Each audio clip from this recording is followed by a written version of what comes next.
আসসালামু আলাইকুম। সবাই কেমন আছেন? আশা করি আল্লাহর রহমতে অনেক ভালো আছেন। এই মুহূর্তে আমার সামনে একটা কন্ট্রোলার বক্স দেখতে পারতেছেন।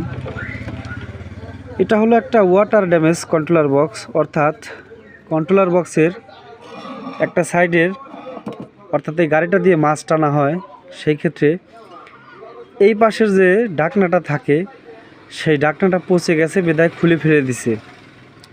তো এইখান দিয়েই পানি গেছে। তো দেখেন, পানি যাবার কারণে এখানে কিন্তু ময়লা জমে গেছে, অর্থাৎ কার্বন জমে গেছে। দেখেন, এই যে কার্বন জমে গেছে।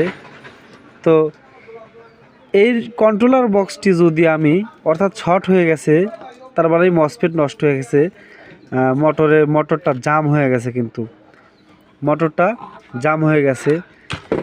এই সাইডে সেই রকম দেখতেছি পানি নাই, কিন্তু এই সাইডটায় পানি আছে। সেই ক্ষেত্রে এই ধরনের কন্ট্রোলার বক্স যদি আপনারা পান, তাহলে কন্ট্রোলার বক্স শুধু যে বিরাশ দিয়ে ওয়াশ করে দিবেন তা কিন্তু না। এই ধরনের সমস্যা পানিওয়ালা যদি কোনো কন্ট্রোলার বক্স পান, ওয়াটার ড্যামেজ, তাইলে কিন্তু প্রথমত এই যে কেরোসিন তেল দেখতে পারতেছেন, এই কেরোসিন তেল দিয়ে সুন্দর করে কিন্তু কন্ট্রোলার বক্সটি ওয়াশ করতে হবে। কন্ট্রোলার বক্সটি সুন্দর করে ওয়াশ করে আপনারা হাওয়া মেশিন, অর্থাৎ বাতাসের যে হাওয়া মেশিনটা আছে, সেই হাওয়া মেশিন দিয়ে সুন্দর করে কেরোসিনটা কেটে দিবেন। অর্থাৎ যখন হাওয়া দিবেন, অটোমেটিক কেরোসিনটা হাওয়ায় উড়ে যাবে।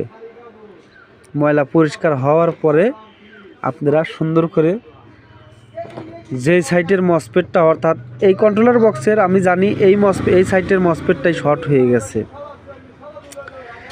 এই সাইডের মসফেট সুন্দর করে খুলে ফেলে সুন্দরভাবে ওয়াশ করে মাপ দিবেন। বোর্ডের মাপ যদি দেখেন ঠিক আছে, তাইলে মসফেটগুলো সুন্দরভাবে লাগাই দিবেন। আশা করি কাজ হয়ে যাবে।